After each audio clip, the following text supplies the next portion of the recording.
ठाणे महापालिकेतील विविध कामगारांचे प्रश्न आणि हिरानंदानी इस्टेट व लोढा गृहसंकुलातील रहिवाशांच्या समस्या लागणार मार्गी. राष्ट्रीय शहरी आरोग्य अभियानाअंतर्गत काम करणाऱ्या कर्मचाऱ्यांना सरळ सेवा भरतीने सामावून घेणे, डाटा एंट्री कामगारांचे मानधन वाढवणे, सफाई कर्मचाऱ्यांना किमान वेतन, पालिकेच्या निवृत्त कर्मचाऱ्यांची देणी त्वरित देणे, हिरानंदानी इस्टेट येथील रहिवाशांना नागरी सुविधा उपलब्ध करून देणे, माजिवडा येथे लोढा गृहसंकुलात पावसात शिरणाऱ्या पाण्यापासून मार्ग काढणे आदी विविध प्रश्नांवर आज खासदार नरेश म्हस्के यांनी ठाणे महापालिका आयुक्त सौरभ राव यांच्याशी चर्चा केली. आयुक्तांनी सर्व मागण्यांवर सकारात्मकता दाखवून मागण्या मार्गी लावण्याचे आश्वासन दिले आहे.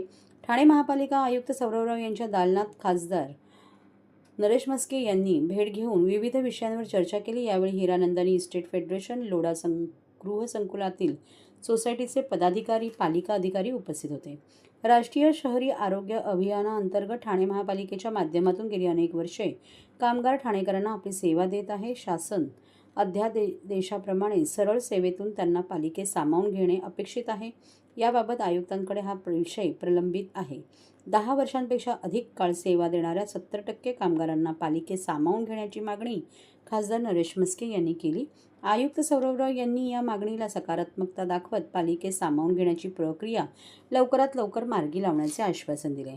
ठाणे महापालिकेत 2015 सालापासून 29 कर्मचारी अवघ्या 12,000 रुपयांच्या मानधनावर काम करत आहे. हे सर्व कर्मचारी उच्च शिक्षित असून तुटपुंज्या मानधनावर काम करत असल्याने त्यांना त्वरित मानधन वाढ देण्याची मागणी यावेळी करण्यात आली. तसेच आरोग्य केंद्रावर सफाई कामगार सहाय्यक अवघ्या 12,000 रुपयात काम करत असून 15व्या वित्त आयोगानुसार या कामगारांना मानधन वाढवून देण्याची मागणी खासदार नरेश म्हस्के यांनी केली. हिरानंदानी इस्टेट येथील विकासकांनी येथील रहिवाशांना अनेक वर्ष टाउनशिपच्या नावाखाली नागरी सुविधांपासून वंचित ठेवले आहे. ज्या मैदानात विकासक मॅरेथॉन घेतो त्याच मैदानात स्थानिक रहिवाशांना खेळू दिले जात नाही.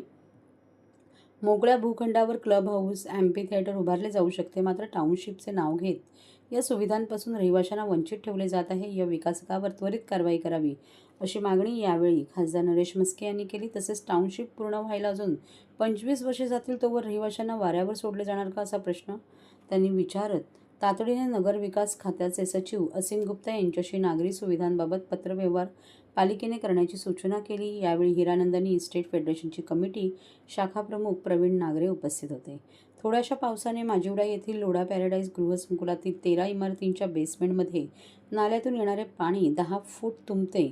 यामुळे रहिवाशांच्या गाड्यांचे अतोनात नुकसान होते. यावेळी रहिवाशांनी एक सादरीकरण आयुक्तांपुढे करत रुस्तमजी विकासकाने चुकीच्या पद्धतीने केलेले बांधकाम आयुक्तांच्या निदर्शनास आणून दिले. लोढा बिल्डरने सुविधा म्हणून दिलेले टेनिस कोर्ट आता DP रस्त्यात येत आहे. बिल्डरच्या विरोधात यावेळी रहिवाशांनी फसवणूक झाल्याची तक्रार केली. रहिवाशांना त्रास न देता हा DP रोड 4 मीटरने वाढवण्याची मागणी खासदार नरेश म्हस्के यांनी केली. आयुक्त सौरभराव यांनी सर्व मागण्यांचा सकारात्मक विचार करून त्या पूर्ण करण्याचे आश्वासन खासदार नरेश म्हस्के यांना दिले आहे. बरेचसे काही विषय होते, कामगारांच्या संदर्भातला विषय होता. NUHMचे आमचे जे गेले 15 ते 20-25 वर्षापासून लोक काम करतायत त्यांचा परमनंट संदर्भातला विषय होता, जो शासनाचा GR आला होता. त्याच्यामध्ये पण पॉझिटिव्हिटी आम्हाला मिळालेली आहे. डाटा एंट्रीचे जे काही आमचे कामगार आहेत 2015 पासून त्यांना 11 ते 12,000 रुपये पगार येतो. त्यांना मानधन वाढवून देण्याच्या दृष्टीने, त्याचबरोबर 15व्या वित्त आयोगानुसार आमच्याकडे सफाई कामगार आणि अटेंडंट आहेत, 200 कामगार आहेत, त्यांचं सुद्धा मानधन वाढवून देण्याच्या दृष्टीने एक विषय होते कामगारांचे. आणि त्या संदर्भात आम्हाला पॉझिटिव्ह रिप्लाय मिळालेला आहे. शासनाकडनं परवानगी घेऊन त्या सर्वांचा पगार वाढवणं, NHMच्या कामगारांच्या बाबतीत शासनाचा GR आहे त्या पद्धतीने कामगारांना कायम करणं, या विषयावरती आज आमचं पॉझिटिव्ह मत झालेलं आहे. आयुक्तांचा लवकरात लवकर तो निर्णय होईल. त्याचबरोबर हिरानंदानी जो डेव्हलपर आहे, हिरानंदानी इस्टेट या ठिकाणी 25 वर्ष झाली त्या ठिकाणी लोक राहायला आलेले आहेत. त्यांना ज्या अमेनिटीज द्यायला पाहिजेत, जी जागा आहे अमेनिटीसाठी, क्लब हाऊस असेल, त्या अमेनिटी दिल्या जात नाहीत. आणखी माझा प्रोजेक्ट पूर्ण झाल्यानंतर जो टाउनशिपचा नियम आहे त्या नियमाचा आधार घेऊन मैदान असेल, रिक्रिएशन सेंटर असेल, त्या कुठल्याही सुविधा हिरानंदानीच्या बिल्डर त्यांना देत नाही. हिरानंदानी फेडरेशनची जी लोक कमिटी होती त्यांच्या समवेत आता मी त्यांची भेट घेतली आणि बिल्डर ज्या पद्धतीने लोकांवर अन्याय करतोय, लोकांची पिळवणूक करतो, आणखी 25 वर्ष त्याचा टाउनशिपचा प्रोजेक्ट पूर्ण होणार नाही. डेव्हलपमेंट चार्ज असेल, त्याचबरोबर ह्या सगळ्या फॅसिलिटीज देतो त्याचा चार्ज गेले 25 वर्ष त्यांनी घेतलेला आहे. आणखी 25 वर्ष त्याचा प्रोजेक्ट पूर्ण होणार नाही, कारण जागा नाला बुजवून, खाडी बुजवून जागा विकत घेऊन त्याचा प्रोजेक्ट सुरू आहे. तोपर्यंत 50 वर्ष लोकांना तुम्ही फॅसिलिटी देणार नाही का?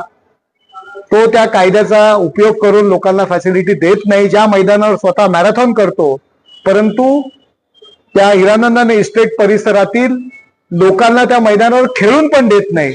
या सगळ्याच्या काही गोष्टी होत्या. गेले 6 महिने आम्ही त्याचा पाठपुरावा करतोय. असीम गुप्ता साहेबांकडे सुद्धा ही तक्रार आम्ही केलेली आहे. त्याचा उपयोग काही गोष्टींकरता जर कायद्याचा आधार घेऊन जर करत असेल तर त्याच्या विरुद्ध सुद्धा आता आम्ही या ठिकाणी तक्रार केलेली आहे. त्याचबरोबर रुस्तमजी याचं जे काही नवीन बांधकाम सुरू आहे आणि त्यांनी त्याच्यामुळे लोढा या ठिकाणी किमान 15-20 फूट पाणी त्या ठिकाणी जमतं, लोकांना त्रास होतो.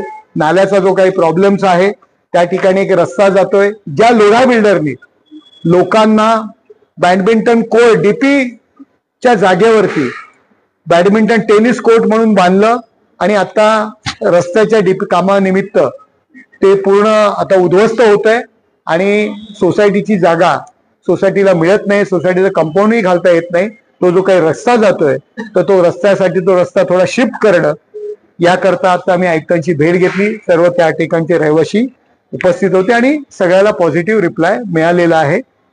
या संदर्भात आज आयुक्तांबरोबर आमची बैठक झाली.